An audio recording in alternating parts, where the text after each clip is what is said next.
Hello again. Throughout this series of videos, I've identified what I believe to be the shortcomings of the regulated prosecutor model and how the conflicts of interest that rest within it lead to very poor outcomes for the victims of financial scandals and society as a whole. Now, one aspect that I've focused on throughout the series of videos is the use of the term prejudice and how this is used as a tool of obfuscation when it comes to accountability. In this video, what I want to do is to highlight how what I call the perversion of prejudice is frequently used in society to frustrate and delay calls for accountability. I would term this managed accountability. In the description, I pasted in narrative from Starmer's speech covering the awful atrocities that happened in Southport. And before I go on, I want to say that, like everybody else, I was deeply horrified by what happened, and my deepest sympathies lie with all those who were affected, families, friends, and of course the wider community. And for the record, I do not condone any acts of violence or rioting. That's not my objective. What I'm trying to do here is to show how the concept of prejudice is used consistently to frustrate calls for proper accountability and to send it down a channel of what I would say managed accountability. I'm not trying to capitalize on misfortune. I'm not trying to say that one incident is the same as the other. I'm just focusing on this prejudice aspect. Now look at the narrative that I pasted in from Starmer's speech. What Starmer appears to be saying is that clear evidence that a heinous or terrible crime has been committed can be overturned by people asking questions of failing institutions, agencies, police forces, regulators, whoever they may be, why they failed to act on credible warnings which could have led to a prevention of a serious crime or a reduction of the impact of a serious crime. I just don't accept that that process taking place would be enough to see a person who's committed a terrible crime, where the evidence supports that person's committed a terrible crime, walking free. Now, to me, what we have here is, Starmer appearing to say that the foundations upon which our legal system sits on are completely rotten. To me, again, this is the language or the rule of lawyers, not the rule of law. It is the prejudice of morality rather than the prejudice of laws and the court system. I contend that it's not contempt of court to hold failing institutions to account. It's actually the contempt of society, the public. Also, if you continue on with the text, you will note that the solution is for one lawyer, and I would contend that Starmer is, yes, he's a prime minister, but to me, he's a wooden top prosecutor filling the role of prime minister, and we have one lawyer appointing another lawyer as the solution. So really what we have again is this managed accountability process. You slow it down, take out the momentum, you bring it in-house, and I go back to the book Lost to the Races, which I finished writing. I had to write it very quickly. I finished writing in April 2024, and I was looking ahead to our elections. It wasn't clear when they would be at that time, but I think it was clear that Labour were going to win because of the prolonged poor performance of the Conservative Party. And I described Keir Starmer as nothing more than the front man for the legal industry. And I think I've been proven pretty right in that respect. As has been pointed out elsewhere by journalists and other commentators, is Starmer also applies a duality to the concept of prejudice. And what you'll see, examples would be labelling people as far-right extremists and thugs before they've even had a court hearing. So if that's not prejudice, then by the framework he's laid out in this speech, then to me that's absurd. And all I'd like to do now is, please forgive me, I'm just going to give you a mild detour here, and I'm going to focus on the distortions of the political spectrum, because it's quite important with the narrative we get hit with a lot today. So hopefully you'll understand why I've done this when I finish. Now, if you take this nonsense political spectrum where you've got the far left, which we're told is communism, the far right, we're told it's fascism, essentially this is a distortion of, or you could argue a perversion really, of seating arrangements within the French National Assembly in the years that followed the French Revolution. Those sitting to the left of the speaker had a certain persuasion, those to the right had their opinion.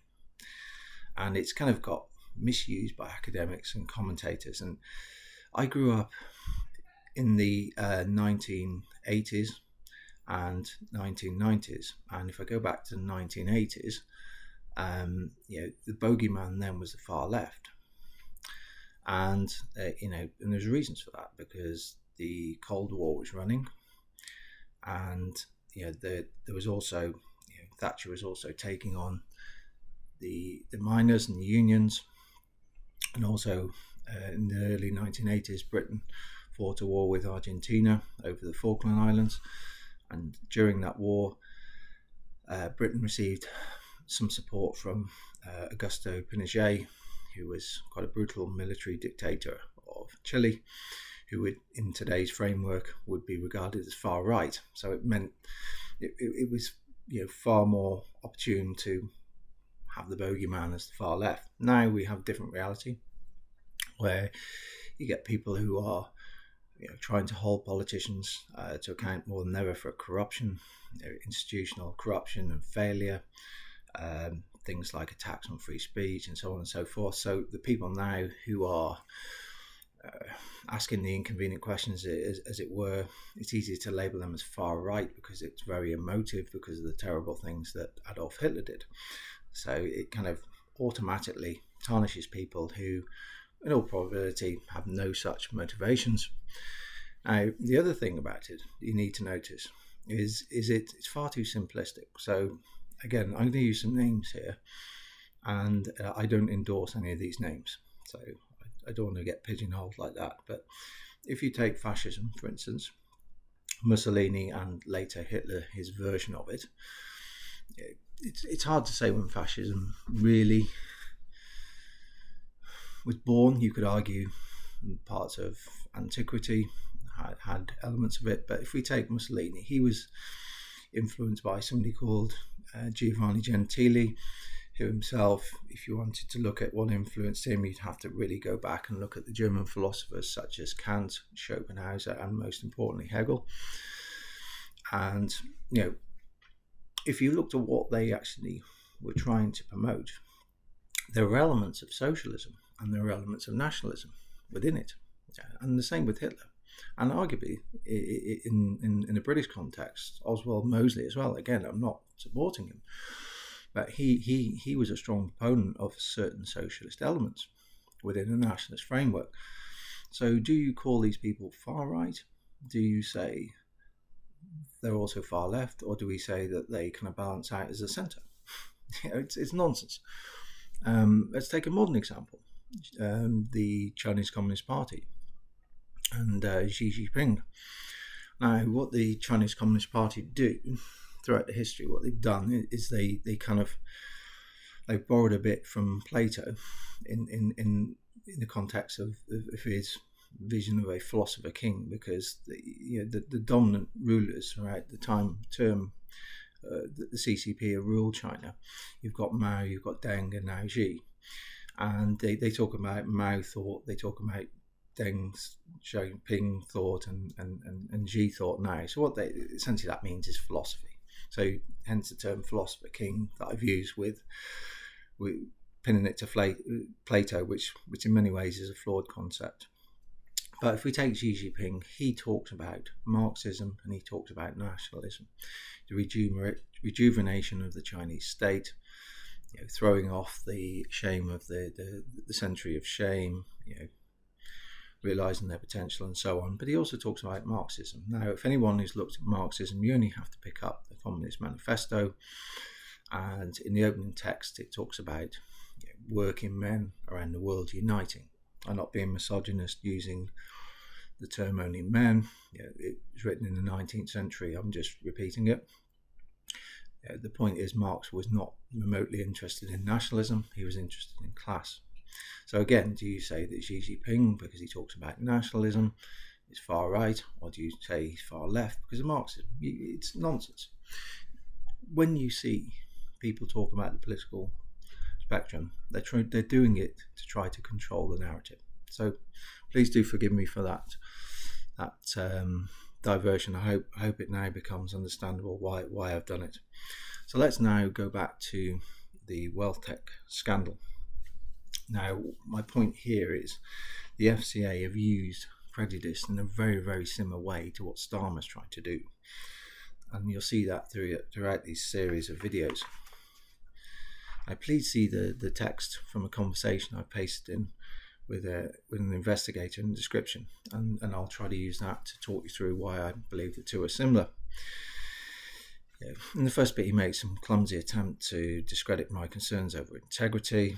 This series of videos makes it very clear why my concerns are justified in that respect.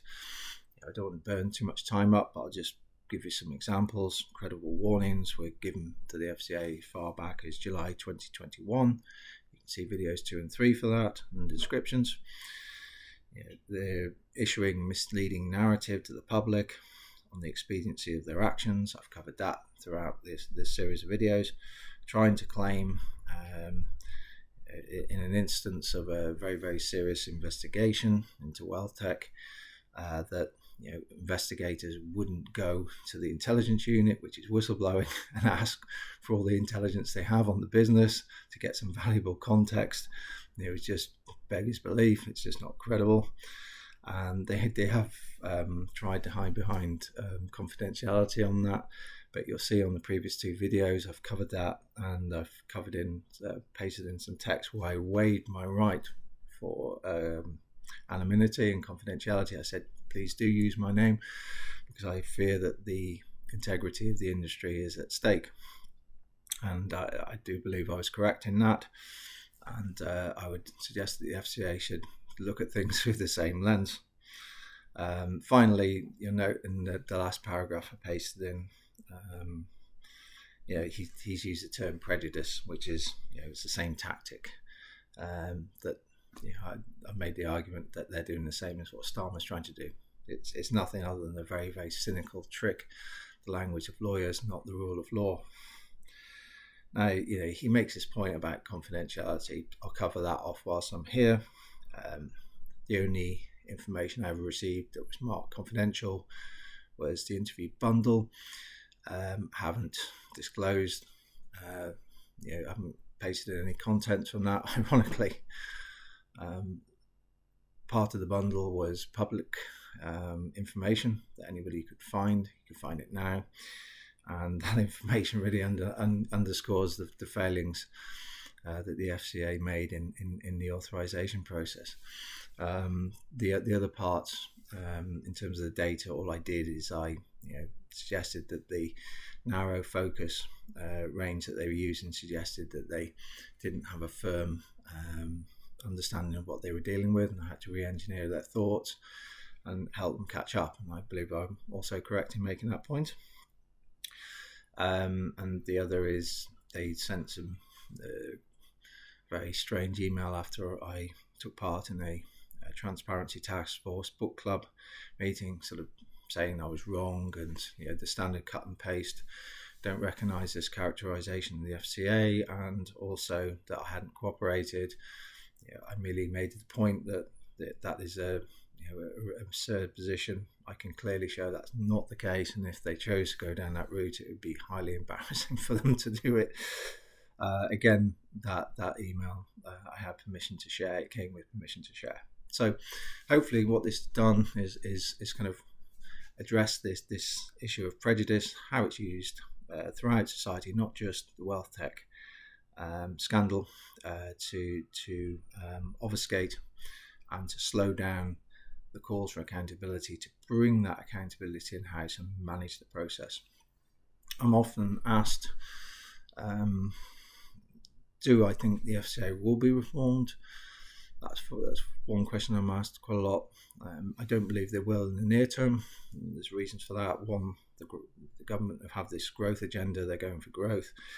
Nothing wrong with that, but I've suggested that trying to do it with a broken regulatory system will lead to very serious issues down the line. I believe I'm right on that. They don't have the appetite for reform because they're focusing on growth. I believe they're going about it the wrong way. Cart before the horse. That's what I wrote in Lost to the Races. And the other is, I believe Prosecutor Starmer will be very, very comfortable with a regulated prosecutor model that provides lashings of benefits to his core profession, which is the legal industry. So I don't expect any serious reform anytime soon.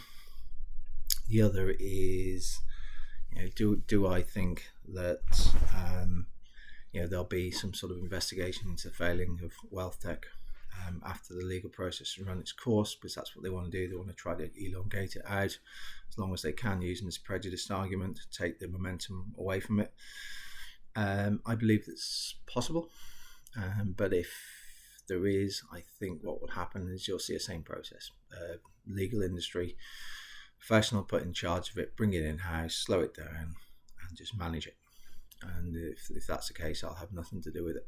I will comment from outside it, but there's no way I'll do it if there's a legal professional heading it up. So I hope this clarifies, and I hope you find it useful, and I wish you well and speak to you soon.